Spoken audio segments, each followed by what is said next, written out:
Hello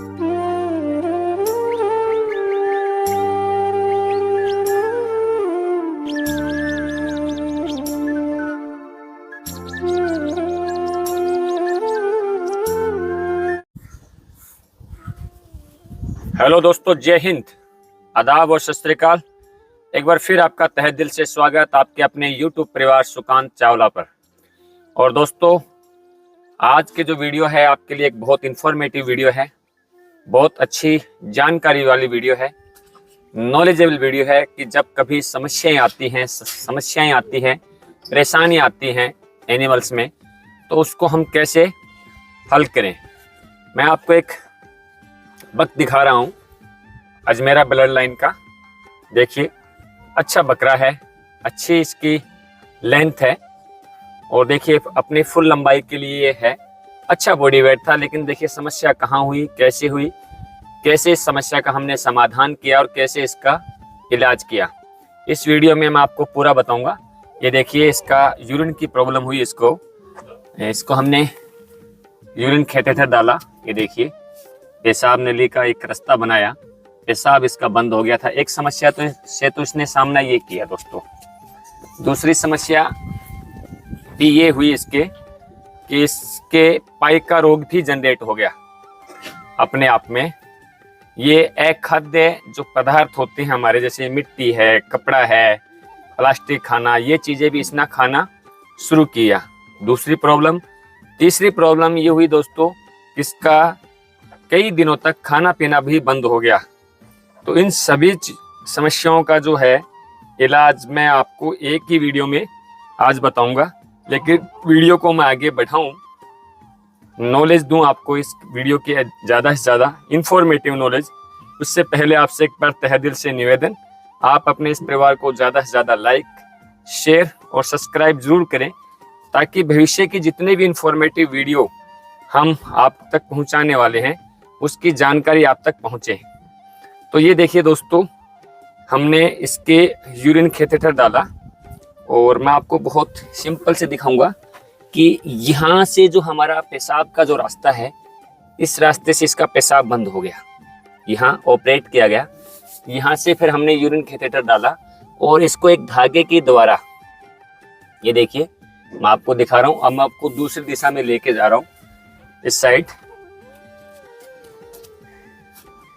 ये देखिए, हमने इसको इस तरह से किया दोस्तों।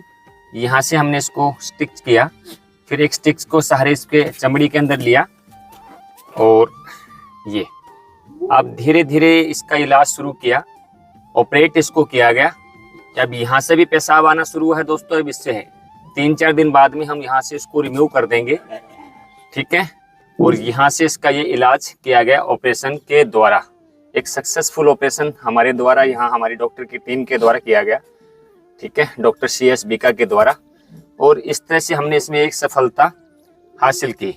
अगर आप केस को डायग्नोस सही नहीं करोगे, कई बार क्या होता है कि हमने बकरा पेशाब नहीं कर रहा है, हम परेशान हो गए, एक दिन पेशाब नहीं किया तो हमने बस झट से उसको क्या फ्रूसोमाइड साल्ट का इंजेक्शन दिया। लेकिन वो कई बार नुकसानदायक हो जाता है दोस्तों, कि आपने उसको जब तक आप सही डायग्नोस नहीं करोगे, सही ट्रीटमेंट की तरफ नहीं जा सकते आप।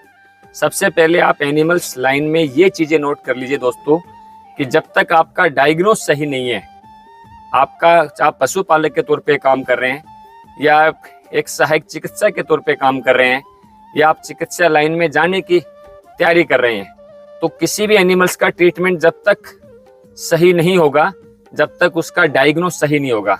तो हमने इसका वेट किया, 1 दिन 2 दिन वेट किया।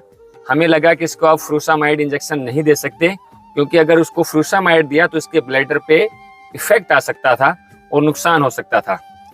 फिर बड़ी सूझबूझ, बड़ी सहजता से हमने इसका ऑपरेट किया और इसमें हमने कामयाबी हासिल की। लेकिन देखिए दोस्तों, इसके साथ साथ इसने देखिए दीवार चाटना शुरू कर दिया। देखिए मैं आपको दिखा रहा हूँ, ये पाई का रोग के लक्षण है। ये देखिए, इसमें विटामिन की डेफिशिएंसी आ गई। उसमें देखिए आपको क्या क्या नजर आएंगे। एक तो जो इसकी जो बॉडी वेट है वो डाउन होना शुरू हो गया दोस्तों। दूसरा, जो बॉडी से शाइनिंग जो होती है वो चली जाती है। ये पाई का रोग के लक्षण है। मिट्टी खाना शुरू कर देता है, प्लास्टिक खाना शुरू कर देता है पशु। कपड़े चबाना शुरू कर देता है। इस तरह के लक्षण होते हैं पाइका रोग के। तो पाइका रोग का भी मैं आपको एक विस्तार से इलाज बता रहा हूँ। आप पशुओं की समय पे डीवॉर्मिंग करना न भूलें। अगर इसके लीवर में वर्म्स हैं, ठीक है, और स्टोम्स में वर्म्स है, देखिए अब इसने लिंक भी निकालना शुरू किया है दोस्तों। तो ये बहुत बड़ी सफलता हमारे द्वारा इस केस में ली गई है। पानी की बूंद उस रास्ते से भी बाहर आ रही है और उस पेशाब की बूंद, सॉरी दोस्तों, पेशाब की बूंद उस रास्ते से बाहर है, उस रास्ते से बाहर, कैथेटर के रास्ते से भी बाहर है और इसके पेनिस के रास्ते से भी बाहर है। तो ये चीजें मैं अब आपको, ये तो हमने ऑपरेट से किया, ऑपरेशन का जो ट्रीटमेंट रहा वो हमारा अलग रहा। अब इसके अलावा दोस्तों मैं आपको इसका एक पाइका रोग का, और अपने बॉडी को मेंटेन करे, इसको भूख लगे और अच्छा खाना पीना शुरू करे, तो इसको एक बार तो आपको दूसरे पशुओं से बिल्कुल अलग कर देना है। बिल्कुल जैसे हमने इसको पूरे बाड़े से अलग कर दिया। देखो दोस्तों, इसके जितने भी साथी बकरे हैं उन सब से इसको सबसे पहले अलग किया, ताकि जैसे कैथेटर डाला है तो कोई बकरा इसके साथ नुकसान ना करे, छेड़खानी ना हो, कोई दिक्कत पैदा ना करे इसको। तो इसको अलग रखना सबसे पहले। तो इसको ये ध्यान रखना कि आपको बिल्कुल अलग रखना है और बड़ी ध्यानपूर्वक इसका ध्यान रखना है। परेशानियां खूब आती है एनिमल्स लाइन में, लेकिन ऐसी कोई परेशानी नहीं आती दोस्तों कि जिसका समाधान ना हो। तो ये चीजें हुई आपकी। दूसरी जो दोस्तों मैं आपको जो बता रहा हूँ, दूसरी चीज कि अब इसका हमें पाइका रोग का इलाज करना है। तो पाइका रोग के लिए सबसे पहले तो आप इसकी डिवॉर्मिंग करें दोस्तों। ये नोट कर ले, जो भी मेरे बकरी पालक भाई हैं, भेड़ पालक भाई हैं, या गाय भैंस का पालन करने वाले जो भी मेरे किसान दोस्त हैं, पशुपालक भाई हैं, 4 महीने में एक बार तो उसकी पशु की डिवॉर्मिंग हो जानी चाहिए। चाहे आप नेचुरल तरीके से करें, चाहे आप एलोपैथिक दवाइयों से करें, लेकिन उसकी डिवॉर्मिंग जरूर हो जानी चाहिए। लीवर टॉनिक उसके बाद में मिल जाना चाहिए उसको। मिनरल मिक्सर, कम से कम इस रोग में मिनरल मिक्सर का बहुत बड़ा योगदान है। आरबीसी, ठीक है, रेड ब्लड सेल्स, हीमोग्लोबिन की मात्रा इसमें कम हो जाती है पाइका रोग में। तो आप इसमें सार्काफिरोल जो हमारी चटनी आती है, सस्पेंशन में भी आती है, और रक्त आरबीसी भी आती है, वो आप इसको दें। इसके बॉडी वेट के अकॉर्डिंग, जैसे इसका बॉडी वेट दोस्तों अभी 80 से 90 kg है, तो कम से कम इसको 15 ml देना जरूरी है। लीवर टॉनिक भी इसको 15 ml देना जरूरी है, लेकिन ये ध्यान रखें कि लीवर टॉनिक हमें 10 दिन से ज्यादा नहीं देना है। सार्काफिरोल जो आयरन टॉनिक है वो कम से कम हमें 25 से 30 दिन इसको मेंटेन करना है। इसमें सोडियम एसिड फॉस्फेट का भी बहुत बड़ा रोल है, तो इसकी जगह आप सोडा फास्ट दे सकते हैं। सोडा फास्ट की आप पाउडर के तौर पे दे सकते हैं, और आप इंजेक्टेबल के तौर पे भी दें तो इंजेक्शन के तौर पे सोडियम एसिड फास्ट, या जैसे यूरिमिन इंजेक्शन आता है हमारा, तो वो भी आप इसको दे सकते हैं। 15 kg बॉडी वेट पे 1 ml उसकी रिक्वायरमेंट है, तो आप वो इंजेक्शन भी इसको दे सकते हैं। राइट, मल्टीविटामिन इंजेक्शन का प्रयोग आप इसमें कर सकते हैं। ठीक है दोस्तों। तो इस तरह से एक ट्रीटमेंट होता है कंप्लीट, जो मैं इसका डिस्क्रिप्शन में लिख दूंगा इस ट्रीटमेंट का, इसका जो पूरा ट्रीटमेंट पाइका रोग में इसको हम क्या क्या ट्रीटमेंट दे सकते हैं। तो डिस्क्रिप्शन में आप जाएंगे, वहां मेरे नंबर मिल जाएंगे, और नंबर के नीचे इसका जो पूरा ट्रीटमेंट है पाइका रोग का, वो मैं आपको विस्तार से उसमें बताऊंगा। तो डीवॉर्मिंग, ये सारी चीजें धीरे धीरे आप दोस्तों करेंगे तो ये जो पशु है बिगड़ जाता है, नो डाउट कभी न कभी बिगड़ जाता है। जैसे ये नॉर्मल था, पेशाब बंद हुआ, इस समस्या से जैसे हमने फ्री किया, दूसरी समस्या क्रिएट हो गई, खाना पीना बंद हो गया। उस समस्या पे जैसे हमने इसको फ्री किया, इसको पाइका रोग आ गया। तो कहीं ना कहीं एक पशु में जब 3 समस्या आती है, तो उस समस्या से हम कैसे फ्री करें पशु को, कैसे उसको इलाज करें, तो ये बहुत बड़े चैलेंज होते हैं एनिमल्स लाइन में।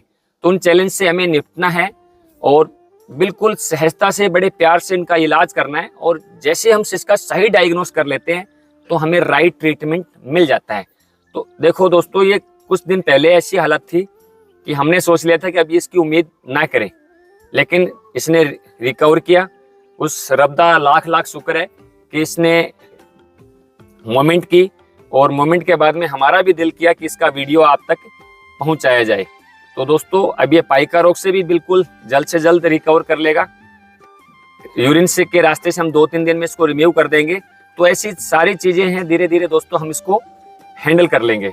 वरना 2-3 दिन पहले पूरी मिट्टी की मिट्टी ये मुंह के द्वारा खा जाता था। तो ऐसे धीरे धीरे हमें ऐसी चीजों का इलाज करना दोस्तों। तो इसका जो पूरा इलाज है वो डिस्क्रिप्शन में आपको मिल जाएगा।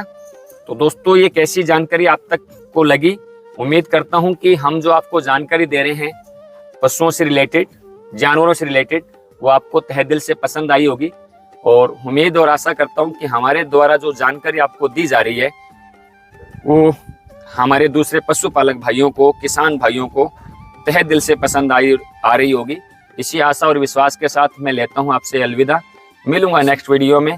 तब तक के लिए आप सभी को जय हिंद, जय जवान, जय किसान, जय विज्ञान।